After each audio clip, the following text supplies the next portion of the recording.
سبحان اللہ بحمدہ سبحان اللہ العظیم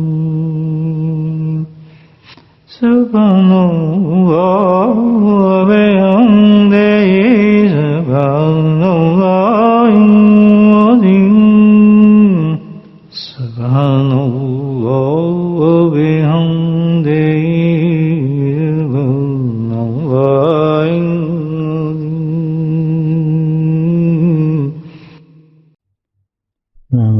صلی رسول اما بعد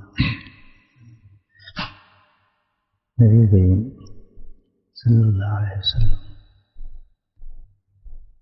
صحابہ کے ساتھ تشریف فرما تھے. صحیح بخاری میں بھی ہے یہ حدیث اور مسلم میں بھی حدیث موجود ہے. آپ صلی اللہ علیہ وسلم کا یہ انداز مبارک تھا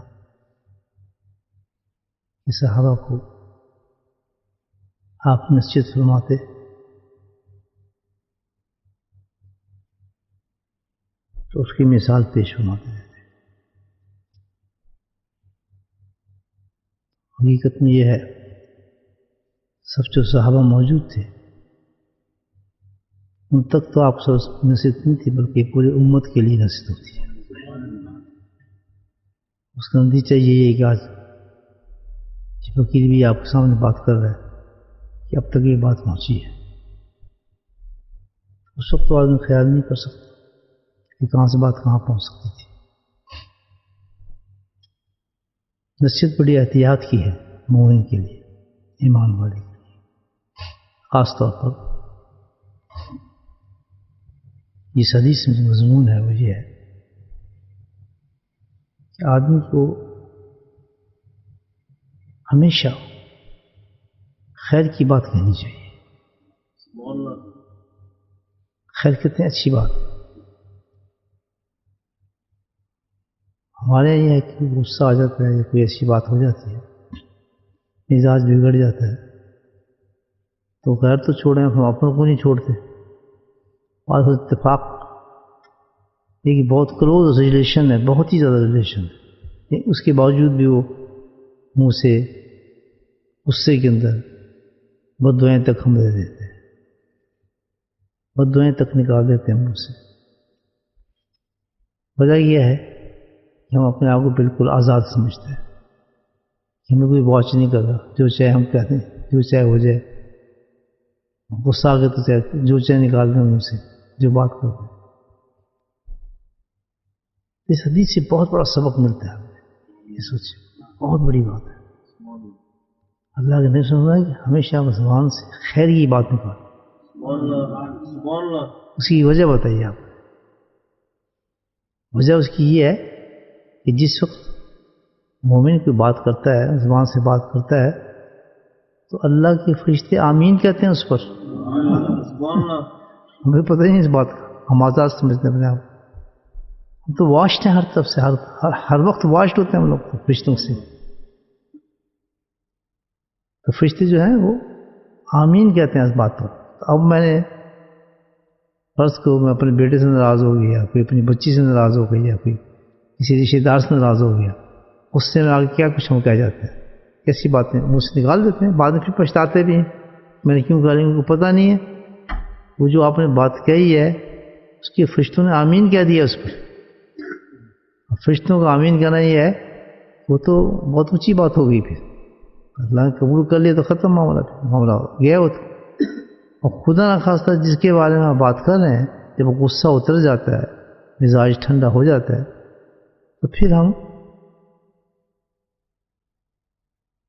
سوچیں کہ اگر وہ چیز اس کے ساتھ ہو جائے کس قدر تکلیف ہوتی ہے. آدمی برداشت کر سکیں گے آدمی؟ ریلیشن پہ تو نہیں بات. تو اس کے لیے اللہ نے فرمایا کہ یہ کتنی اچھی نصیحت ہے کہ ہمیں ہر حال میں مومن کو جو ہے وہ ایک احتیاط والی زندگی گزارنی چاہیے. محتاط ہو. وہ فری نہیں ہے، فری بالکل نہیں ہے. اس کے پیچھے سے ہر چیز واچ ہو رہی ہے، ہر چیز اس کی ہر چیز قیمتی ہے، ہر کلمہ قیمتی ہے اس کا.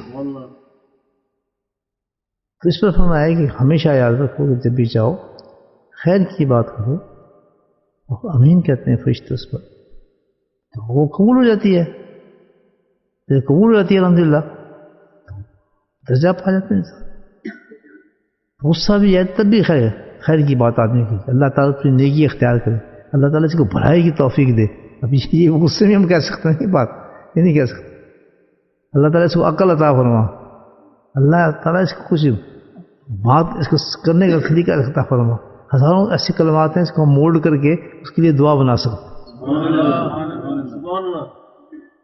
آج ہم یہ سمجھ گئے کہ کیوں کرنا چاہیے، کہ اس لیے فرشتے آمین کہہ رہے ہیں. کل دعا قبول ہوگی تو کل آپ ہی پریشان ہوں گے پھر کہ میں نے اس کو ایسا کیوں کہہ دیا، اپنے بیٹے کو، اپنی بیٹی کو، یا اپنے رشتے دار کو، یا اپنے دوست کو، اپنے احباب کو، اپنے ساتھی کو. تو خیر کی بات کریں، غصے میں بھی کریں تو خیر ہی نکلے اس میں. اس کی بڑی ایک بات اللہ کے نبی نے پیش کی، پریکٹیکلی بات. ایک جنازہ تھا، صحیح بخاری کی حدیث ہے، تو جنازہ رکھا تھا، صحابہ موجود تھے. تو صحابہ نے کہا کہ یہ تو آدمی بہت اچھا تھا، بڑا نیک آدمی تھا. اللہ کے نبی نے کہا اس وقت جنت واجب ہو گئی ہے. کیا بات، کیا اس کی پھر جنت واجب ہو گئی؟ کیا رسول وہ کیسے؟ کہ تم نے جب کہا کہ اچھا آدمی تھا، فرشتوں نے آمین کیا، اللہ تعالیٰ نے اس کو جنت واجب کر دی، تم گواہ بن گیا اس کی نیکی. بتائیں کتنی زبردست بات. خاص طور پہ دو چیزوں میں اللہ کے نبی نصیحت فرمائی. یہ دو مقام ایسے ہیں کہ جس میں بے انتہا احتیاط کی ضرورت ہے. کون سے؟ ایک یہ کہ جو کوئی انسان بیمار ہے، آپ عیادت کے لیے اس کے لیے جاتے ہیں، ہم عیادت اس کی کیسے کریں؟ ان الفاظ میں کریں، اس انداز میں کریں کہ وہ اس کے لیے دعا بن جائے. بعض لوگ جو ہوتے ہیں عیادت کے لیے جاتے ہیں بہرحال کسی انداز سے کرتے ہوں گے، اوہ تم تو بڑے کمزور ہو گئے یار، تمہارا تو حال بہت خراب ہو گیا ہے، اوہ یہ میں نے فلاں آدمی کو یہ بیماری تھی میں نے سنی، وہ تو بچے ہی نہیں بیچارہ، وہ بیمار پڑا ہے بیچارہ، وہ تو خود اس حالت کے اندر ہے کہ اس کی بری حالت ہے، اور کلمات آپ کے منہ سے نکل رہے ہیں اور فرشتے آمین کہہ رہے ہیں، تو وہ تو اگر صحیح بھی ہوتا ہے بیچارہ صحیح کبھی نہیں ہو سکے. یہ کون فرما رہے ہیں؟ اللہ کے نبی فرما رہے ہیں. یہ بات خالص کی بہت بڑی نصیحت ہے کہ جب اس مقام پہ بہت احتیاط کرنی چاہیے. جب کسی مریض کے پاس جائیں، بے شک بیچارہ کسی حالت میں ہے، پتہ بھی ڈاکٹروں نے جواب دے دیا اس کو کہ اب یہ صحیح نہیں ہو سکتا آدمی، اس کی زندگی چند دن ہے، پھر بھی ہمیں ایسی بات نہیں کرنی چاہیے. حوصلہ دیں اس کو کہ آپ ماشاء اللہ ٹھیک ہو جائیں گے، کیونکہ آپ صحیح ہیں، آپ تو بہت ماشاء اللہ تو تازہ نظر آ رہے ہیں، آپ کہاں سے بیمار نظر آ رہے ہیں. اور پھر اس کو حوصلہ بڑھتا ہے، اور ادھر کیا ہوتا ہے فرشتے آمین کہہ رہے ہوتے ہیں اس کے لیے، اور فرق اس کی صحت میں فرق پڑ جائے گا. آپ دیکھ لیں جب بھی آپ کسی سے ملیں، جیسے کوئی بیمار آدمی ہے، آپ کو پتہ کوئی بیمار تھا، اوہ آپ بیمار تھے، بڑا ہاں ماشاء اللہ بہت کمزور نظر آ رہے ہیں یار، آپ تو بہت ہی کمزور ہو گئے. ایک تو یہ انداز ہے، ایک یہ انداز رکھیں کہ جب کوئی آئے آدمی آپ سنو واقعی کمزور نظر آ رہا ہے بیماری سے، یار بالکل ٹھیک ٹھاک نظر آ رہے ہیں آپ تو، آپ بڑے فریش نظر آ رہے ہیں، ایسی کوئی چیز ہی نہیں آپ میں. تو کیا ہوا؟ آپ نے اتنی بڑی دعا دی ہے اس کو، بولے سبحان اللہ، اتنی بڑی دعا دی ہے اس کی صحت مل گئی بیچارے کی، اس کا تو کام بن گیا. نہیں کتنی اللہ کے نبی نے کیسی کیسی پیاری باتیں بتائی ہیں ایمان والوں کو. یہ ساری عبادت ہے، ساری یہ تو ایک ایسی چیز ہے، ایسی گور ہے، آدمی کو دیکھ کتنے معاشرے کے اندر کیا کیا حیثیتیں بن جاتی ہیں انسان کی. اور دوسری نصیحت یہ فرمائے کہ جب ایسا موقع ہو، انسان کسی کا انتقال کر گیا ہو، ایسی بات ہو، تو کبھی بھی کوئی ایسا لفظ نکال جائے، اس کے لیے کبھی ایسا لفظ نہ نکالے یار ہاں ٹھیک تھا لیکن اس نے ایسا کام کیا، یا وہ ایسی حرکت نہیں کر جاتا تھا، اللہ معاف کرے بیچارے کا، تو خیر ہم تو نہیں برا کہہ رہے، لیکن یار یہ تھوڑا سا یہ عادت ہے نا ہماری، کیوں شیطان بھی تمہارے پیچھے ہے نا، کام کرواتے ہیں ہمارے سے. یہاں اللہ کے نبی نے نصیحت فرما دی، نہیں خبردار جو کبھی تم نے ایسی بات کی، یہ دو مقام پہ وہ بہت خطرناک مقام ہے دونوں. اور اس میں کیا ہے کہ جو آپ اس جیسے جب بات کریں گے، ایسی چیز کریں گے، تو اللہ سبحانہ و تعالیٰ اس میں ثواب کے کتنے درجے عطا فرمائے گا. آپ ہی سوچیں آپ کا کتنا کام بن جائے گا اس پر. تو اس لیے دو یہ مقام ہے بتایا کہ تمہارے کے لیے آپ شفا دلا سکتے ہیں. اللہ نے کہا تم گواہ بن گئے اس چیز کے کہ جنت واجب ہو چکی ہے اس پر. ایک چیز یہ ہے اور دوسری چیز یہ کہ بیمار کو آپ سامنے کبھی ایسی بات نہ کریں. حوصلہ بڑھائیں ان چیزوں میں. یہ دو خاص مقام پر اللہ نے فرمایا. اللہ تعالیٰ ہمیں ان باتوں پہ عمل کرنے کی توفیق نصیب کرے. بسم الله الرحمن الرحيم الحمد لله رب العالمين والصلاة والسلام على سيد المرسلين شفيع المسلمين.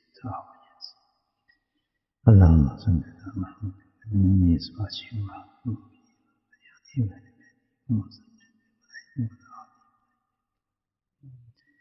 اللهم ربنا آتنا في الدنيا حسنة وفي الآخرة حسنة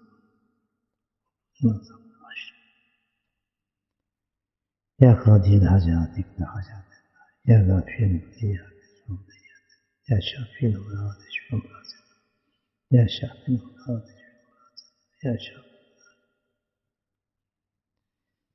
اللهم أعنا على ذكرك وشكرك وحسن عبادتك. اللهم أعنا على ذكرك وشكرك وحسن. اللهم نسألك صحة. اللهم نسألك صحة وعافية. اللهم نسألك صحة وعافية. ربنا هب لنا من أزواجنا وذرياتنا قرة أعين واجعلنا للمتقين إماما. اللهم رب ارحمهما كما ربياني صغيرا. اللهم اغفر لنا ولوالدينا وأستاذنا ومشايخنا وجميع المؤمنين والمسلمين والمسلمات الأحياء منهم والأموات برحمتك يا أرحم الراحمين. سبحان ربك رب العزة عما يصفون وسلام على المرسلين والحمد لله رب العالمين.